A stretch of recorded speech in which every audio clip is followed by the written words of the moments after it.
नमस्कार दोस्तों, स्वागत है आप सभी लोगों का आरएस वाव पर। दोस्तों, कल पटवारी का एग्जाम हुआ है और अब रिजल्ट आने को है। आलोक राज बाबा ने जिस तरीके से ये अनाउंसमेंट किया है कि हम लोग दिवाली पर आपको उपहार देंगे, लेकिन बात यह है कि उपहार दे रहे हैं कुछ जल्दबाजी में दे रहे हैं। तो ऐसी भी क्या जल्दी है इतना जल्दी रिजल्ट निकालने की, क्योंकि 2 शिफ्टों के अंदर एग्जाम हुआ है और ऑलमोस्ट लगभग 4 से 5 लाख विद्यार्थी इसके अंदर बैठे हैं। 89% इसके अंदर उपस्थिति रही है।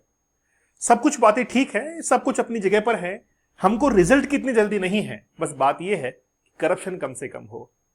बस इसी बात के लिए तो हम लोग हैं। तो बात यह है कि रिजल्ट अनाउंसमेंट अक्टूबर के अंदर हो जाएगा और अक्टूबर के अंदर वैसे तो डेट निश्चित नहीं है, लेकिन फिर भी ये 1 से लेकर 5 अक्टूबर के बीच में रिजल्ट आपका आने वाला है। रिसेंटली आलोक राज ने इसको अनाउंस भी किया है। नॉर्मलाइजेशन होगा और नॉर्मलाइजेशन होने से कुछ मार्क्स का डिफरेंस क्रिएट होने वाला है शिफ्ट 1 और शिफ्ट 2 के अंदर। कुछ क्वेश्चंस के ऊपर भी डाउट है, लेकिन अभी हम लोग बात करेंगे कि रिजल्ट कब तक आएगा। दोस्तों, हमारा अभी ईओआरओ का कोर्स चल रहा है, लाइव क्लास हो रही है अभी। और सबसे आपको पता है कि ईओआरओ हमारा जबरदस्त है और पार्ट बी की अभी लाइव क्लास चल रही है। दोपहर में 12 बजे क्लास होती है, तो आप लोग जरूर ज्वाइन कीजिएगा। आज लास्ट डे है ऑफर का। 799 के अंदर आप लोग इस कोर्स को ज्वाइन कर सकते हैं और जल्द ही आपको वैकेंसी देखने को मिलने वाली है। तो आलोक राज ने हाल ही में एक जो है ट्वीट किया है, पटवारी रिजल्ट का दीपावली से पहले रिजल्ट देने का प्रयास रहेगा। मतलब ये रिजल्ट देंगे, कंफर्म देंगे, और ये रिजल्ट जो है वो लगभग 5 अक्टूबर के आसपास देने में है। जैसे अक्टूबर शुरू होगा और दिवाली 20 अक्टूबर के 19 अक्टूबर की है, तो फिर उससे पहले ये रिजल्ट को अनाउंस कर देगी। क्योंकि एक विद्यार्थी ने पूछा कि भाई पटवारी रिजल्ट का भी बता दीजिए, ताकि आगे की तैयारी बिना कोई चिंता कर सकें। तो उनके बाद में इन्होंने अपना एक ओपिनियन जो है दे दिया है कि हम लोग दीपावली से पहले ही आपको रिजल्ट दे देंगे। जल्दबाजी में है इस बार। तो बात यह है कि इतनी जल्दबाजी किस बात की। सीधे तौर पर जाहिर है कि पटवारी का एग्जाम 2 शिफ्टों के अंदर लगा है और नॉर्मलाइजेशन होना तय है। फर्स्ट शिफ्ट को घाटा होगा, सेकंड शिफ्ट को नुकसान होगा, फायदा होगा, उसके बारे में बात करेंगे। लेकिन बात है रिजल्ट की। एक्चुअली में क्या है कि जब भी अधीनस्थ सेवा चयन बोर्ड के रिजल्ट आए हैं, जैसे भी पशु परिचर का रिजल्ट आया था, वो भी काफी विवादों के अंदर रहा था। हाईकोर्ट में गया, उसके बाद में अब उसको क्लियरेंस मिला है। ऐसा ही इसके साथ में भी हो सकता है। तो इनको थोड़ा समझना चाहिए कि यार इतना जल्दबाजी नहीं। हाँ, अक्टूबर में रिजल्ट दीजिए, लेकिन वो एक अच्छे क्लैरिटी के साथ में देना। जैसे क्वेश्चंस डिलीट करेंगे, उस पर आपत्तियां वगैरह मांगेंगे ये लोग अभी। तो जल्दबाजी के अंदर रिजल्ट देने के चक्कर में आप कहीं कट ऑफ को इधर उधर मत कीजिएगा, करप्शन जो है उसको दूर रखिएगा। तो ऐसे बहुत सारे रिक्वेस्ट जो है स्टूडेंट की तरफ से हमेशा रहती है ना।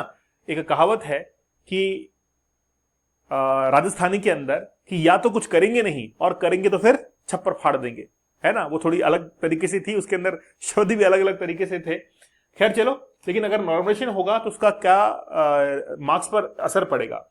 देखिए, एक्चुअली में नॉर्मलाइजेशन का फॉर्मूला जो कि अधीनस्थ सेवा चयन बोर्ड अपनाता है, जितने भी एग्जाम के कमीशंस हैं, जैसे आरपीएससी है, चाहे अधीनस्थ सेवा चयन बोर्ड है, चाहे यूपी है, बिहार है, हर अपने बोर्ड का अपना एक नॉर्मलाइजेशन का फॉर्मूला होता है। ये अधीनस्थ सेवा चयन बोर्ड का एक नॉर्मलाइजेशन का फॉर्मूला है कि हम लोग इस तरीके से नॉर्मलाइजेशन करते हैं। अभी आपने एसएससी का देखा, एसएससी के अंदर जो उनके चेयरमैन थे, उन्होंने भी अपना एक फॉर्मूला बताया कि हम इस तरीके से नॉर्मलाइजेशन करते हैं। और फिर उन्होंने ही कहा था कि हर स्टेट का अलग अलग तरीके से होता है और सबका अलग अलग मेथड होता है।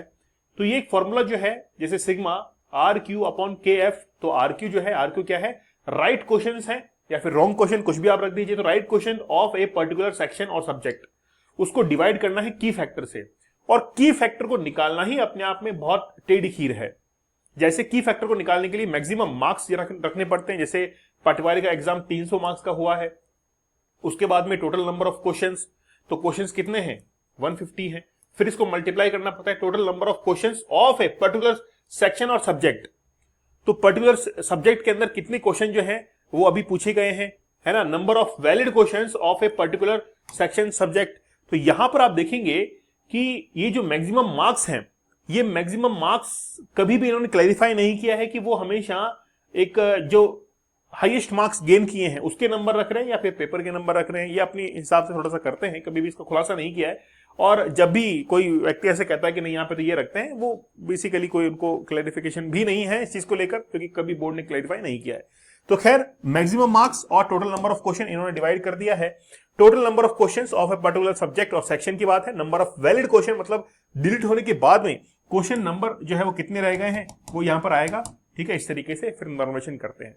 अब बात है कि एक फर्स्ट शिफ्ट में एग्जाम हुआ, सेकंड शिफ्ट के अंदर एग्जाम हुआ, ऐसा बता रहे हैं कि फर्स्ट पेपर जो है, फर्स्ट शिफ्ट का जो पेपर था वो थोड़ा सा इजी था। ठीक है, अब एक्चुअली में क्या है कि जो एग्जाम में बैठता है स्टूडेंट, उसको पता लगता है कितना इजी था कितना हार्ड था, क्योंकि एग्जाम की जो कंडीशंस होती हैं वो अलग ही होती हैं, वो प्रेशर के अंदर होता है स्टूडेंट।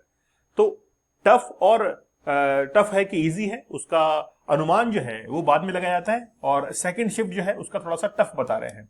चलो खैर, हम लोग एक बार ये अज्यूम कर लेते हैं कि फर्स्ट शिफ्ट का जो पेपर है वो इजी था, सेकंड शिफ्ट का पेपर जो है वो थोड़ा सा टफ था।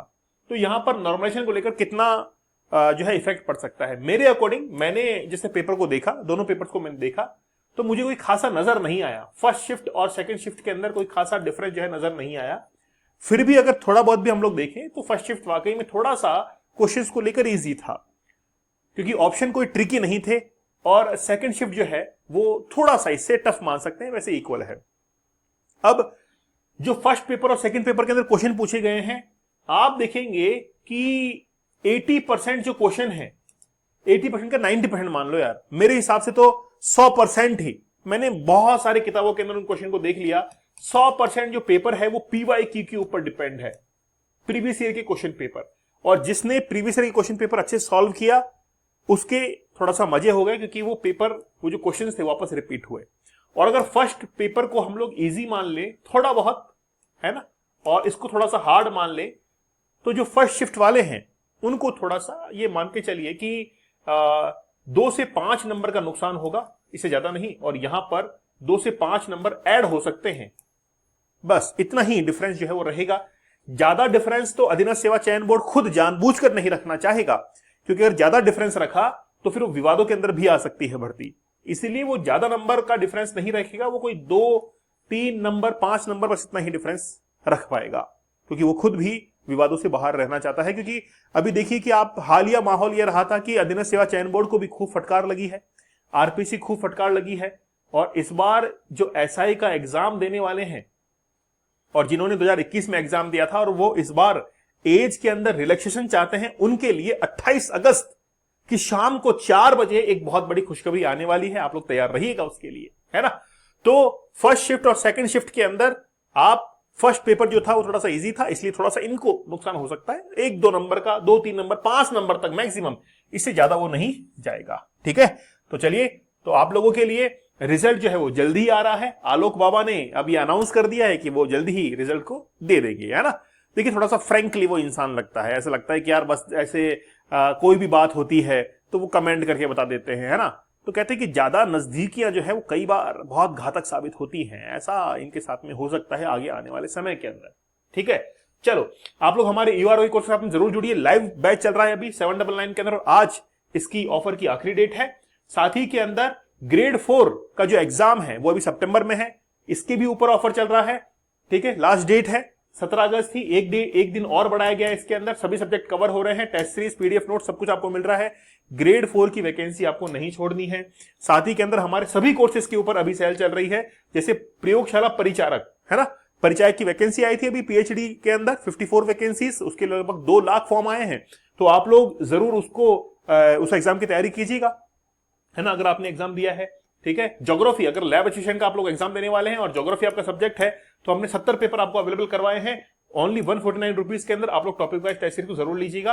आप लोग एप्लीकेशन RS बाबा दीपक सर को डाउनलोड कर कीजिएगा, और टेलीग्राम चैनल दीपक सर ऑफिशियल RS बाबा दीपक सर को जरूर ज्वाइन कर लीजिएगा। ठीक है, तो मिलते हैं आप लोगों से, और आप मुझे जरूर बताइएगा कि आपके कितने मार्क्स जो है वो आ रहे हैं, चाहे आप फर्स्ट शिफ्ट में हो या फिर सेकंड शिफ्ट के अंदर हो। तब तक धन्यवाद, और चैनल पर नए सब्सक्राइब जरूर कर लीजिएगा। धन्यवाद।